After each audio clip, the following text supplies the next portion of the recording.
একটা মানুষকে ঠিক কতটা ভালোবাসলে তার জন্য অসুস্থ হতে হয় বলতে পারো? একটা মানুষকে ঠিক কতটা নিজের ভাবলে তাকে মনে করে রাত বিরাতে হাউমাউ করে কাঁদতে হয় বলতে পারো? একটা মানুষকে ঠিক কতটা আপন ভাবলে তার জন্য নাওয়া খাওয়া ছেড়ে দিতে হয় বলতে পারো?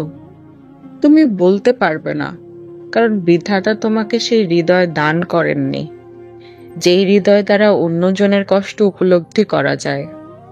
ঠিক কতটা কঠিন ধাতুতে তোমার হৃদয় গড়া তা তো আমার জানা নেই, তবে এতটুকু বলতে পারি, পৃথিবীর সমস্ত কঠিন ধাতু গলে গেলেও তোমার হৃদয় কোনোদিন গলবে না।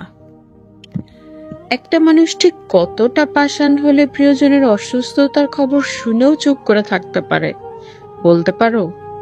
না, আমি তো অবশ্য কখনোই তোমার প্রিয়জন ছিলাম না। তুমি কখনোই আমাকে ভালোবাসতে পারোনি, মন দিয়ে কখনোই আমাকে বুঝতে চাওনি। আমি তোমায় কতটা ভালোবাসি সেটা যদি একবার বুঝতে, তাহলে এই পৃথিবীর সমস্ত কিছু তোমার কাছে তুচ্ছ মনে হতো। তুমি সবকিছু ছেড়ে ছুড়ে আমার কাছে ফিরে আসতে, অথচ আমি তোমায় প্রিয়জন ভাবতাম, এখনো ভাবি। তোমায় নিয়ে ভাবতে ভাবতে নিদ্রাহীন কাটে আমার এক একটা দীর্ঘ রাত। আমার সমস্ত কিছুতেই যেন তোমার বিচরণ, তোমার বসবাস।